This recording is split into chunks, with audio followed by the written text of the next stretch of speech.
É um privilégio poder conversar com vocês, irmãos, amigos, mais uma vez nesse tempo de quarentena, onde muita gente está em casa, as igrejas estão fechadas por motivos corretos. Enfim, nós precisamos, mesmo nesse tempo, termos um contato com Deus através da oração, através do estudo da sua palavra. E um assunto que tem sido objeto de discussão, especialmente entre os religiosos, entre os cristãos hoje em dia, seria esta doença, Covid-19, o espalhar desse novo vírus chamado corona pelo mundo, um castigo de Deus? Aqui e ali a gente ouve opiniões diversas, diferentes, e outro dia alguém me enviou um vídeo de um pastor de uma comunidade, me parece que evangélica, onde ele falava várias coisas muito interessantes, e entre elas ele dizia que esse vírus, esta doença, essa peste, digamos assim, é resultado de um juízo de Deus contra os pecados desse mundo. E ali ele listou vários pecados, né? Especialmente aqui no Brasil, nós estamos muito chocados, impressionados com determinadas pessoas, determinados grupos que falam mal de Jesus, que ridicularizam, que fazem espetáculos colocando Jesus sob uma ótica, sob uma luz negativa, não é? Uma blasfêmia, alguns dizem, né? Ele fala, por exemplo, do carnaval, ele fala de uma série de outros assuntos que, de fato, são chocantes. Aí a pergunta fica, será que realmente isto aí é um juízo de Deus sobre a humanidade, hoje, agora, nesse momento? Bom, eu queria começar pedindo que você abrisse sua Bíblia em Provérbios capítulo 18, versículo 2. Na minha tradução diz assim, o insensato, ou louco, ou bobo, né, não tem prazer no entendimento, senão em externar o seu interior. Uma outra tradução que eu li diz, senão em externar a sua opinião, em dar a sua opinião. E parece que esse é um quadro real dos nossos dias, do tempo em que vivemos. O que tem de videozinho, o que tem de postagem, as mais absurdas possíveis, as mais contundentes possíveis, e parece que as pessoas estão interessadas em lacrar. Essa é uma expressão bem moderna. Elas estão interessadas em externar a sua opinião sem se importar com a essência da sua opinião. Sem dizer exatamente se isso combina com o texto bíblico ou não. E eu não quero ser mais um desses, eu não quero correr esse risco. Mas eu queria colocar para você hoje algumas coisas para você pensar, todas elas baseadas na Bíblia. Um grande erro é tomar a parte pelo todo. É você citar um texto bíblico e dizer, esta é a opinião geral da Bíblia. Esse é um problema. A Bíblia é um livro que tem 66 livros, ela tem uma mensagem completa, ela deve ser interpretada por si mesma, ou dentro da própria Bíblia. Eu não posso impor a minha opinião exterior ao texto bíblico, mas eu devo ler e permitir que o Espírito Santo faça fluir as ideias, os conceitos, todos eles dentro de um contexto bíblico imediato, amplo e geral. Então, pensando nisto, quando você vai à Bíblia, você encontra várias respostas para o sofrimento, várias respostas para a doença, várias respostas para os castigos ou as pestes ou as pestilências.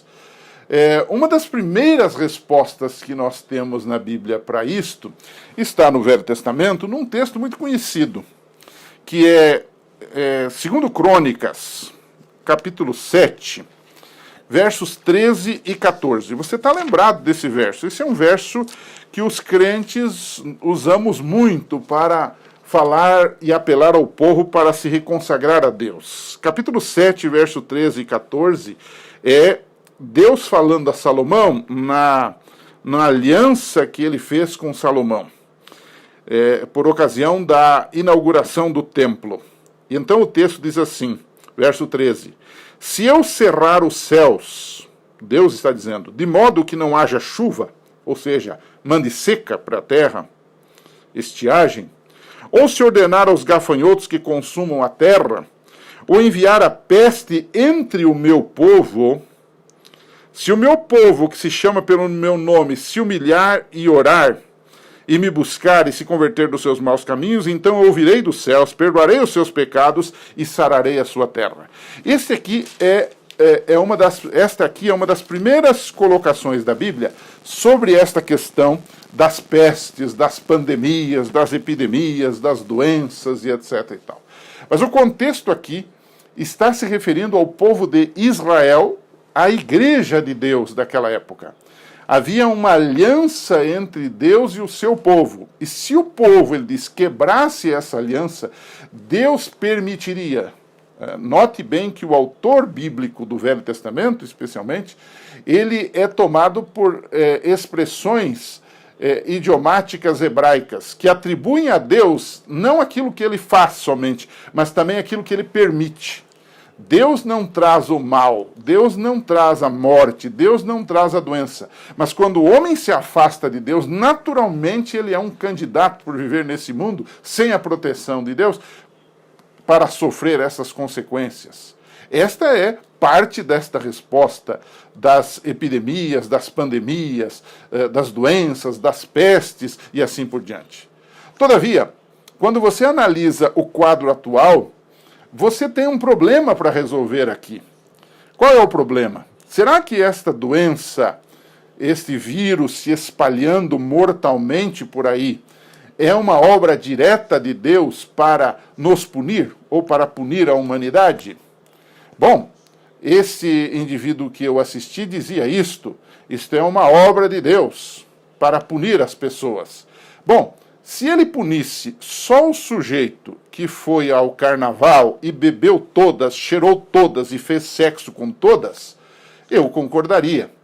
O problema é que acontece que na sequência você tem gente inocente morrendo, velhinhos indefesos, crianças, gente que não tem nada a ver com esses supostos e colocados pecados que a humanidade está cometendo contra Deus. Então você tem um problema matemático nesta questão aqui. Embora Deus possa permitir isto como um sinal de juízo, nós não podemos esquecer que esses juízos de Deus, eles eram muito específicos. Como serão específicos agora no tempo do fim? Quando você vai para Apocalipse 16, fala de pestes, fala das 7 pragas, que diferente das pragas do Egito, o número era diferente e o objetivo era diferente. As pragas do Egito, as pessoas poderiam se arrepender e se voltar para Deus. As 7 pragas agora no fim, elas não terão oportunidade, ou seja, as pessoas não terão oportunidade de se arrependerem. Se você ler o Apocalipse 16, vai entender isto, que diz que cada vez que a praga cair, as pessoas vão ter mais raiva de Deus e elas não vão se arrepender, ou seja, a porta da graça já se fechou. Então, essa peste, essas doenças, essas pragas, elas serão sobre pessoas que não terão mais chance de arrependimento. Elas já ultrapassaram o limite da justiça de Deus. Então, você tem aqui um primeiro quadro, que é interessante, que pode até ser, mas que você tem dificuldades para aplicá-lo ao tempo atual, neste caso aí. Bom, mas há uma segunda explicação bíblica, dentro do contexto e da história bíblica nós podemos chegar a essa conclusão, é de que, na verdade, nós estamos sofrendo todas essas coisas, os cristãos e os não cristãos, os ateus, os não ateus, os crentes, todos sofremos com essa pandemia, por causa de algo que está no mundo, que é o pecado. Deus criou tudo perfeito, mas com a entrada do pecado, que foi o vírus principal, o pecado nos trouxe dor, morte e sofrimento para todos, indistintamente. Todos são pecadores. E por estarmos neste mundo de pecado, nós podemos sofrer suas consequências. Um texto que salta aos olhos nesta hora é Romanos capítulo 8. Você certamente já leu Romanos 8. E ele fala da criação aqui da Terra, ou a criação no sentido do nosso mundo aqui, do nosso universo. E ele então coloca Romanos 8, verso 23, e ele diz assim, 22, porque todos sabemos que toda a criação a um só tempo geme e suporta angústias até agora. A criação envolve tudo, as plantas, os animais, a fauna, a flora e o ser humano dentro disso. Ele diz que essa criação está gemendo. Gemendo por quê? E ele diz assim, e não somente ela, verso 23, mas também nós que temos as primícias do Espírito, nós somos cristãos, igualmente gememos em nosso íntimo, aguardando a adoção de filhos, a redenção do nosso corpo. O que ele está tentando dizer aqui é que, na verdade, nós todos sofremos porque vivemos num mundo infectado e afetado pelo pecado. E isto pega todo mundo, pega bons, pega maus, pega cristãos, pega ateus, pega crentes, pega todo mundo. Nós estamos sujeitos a isto.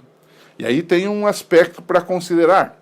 Dentro disto, existe uma moldura, nesse assunto todo, chamada grande conflito entre o bem e o mal. E nesse grande conflito, o diabo luta contra Deus.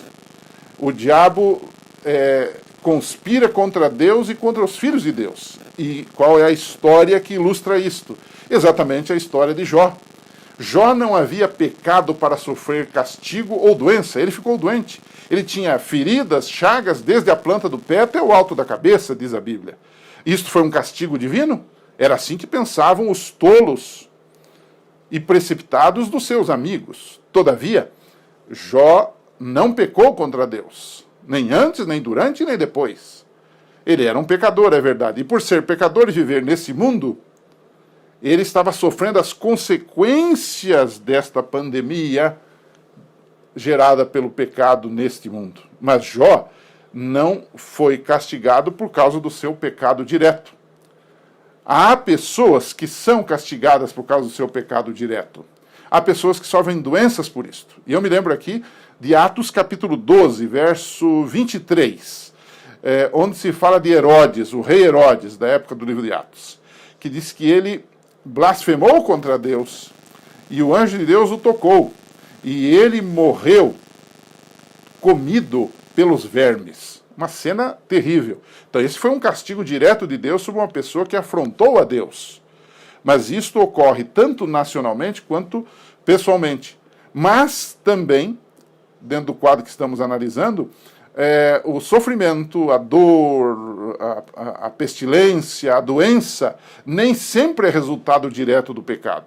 É resultado de vivermos num mundo de pecado, numa criação que está gemendo por causa dos efeitos do pecado. E, infelizmente, nós estamos nesse contexto. E aí você me pergunta, mas então Deus é injusto que nos deixa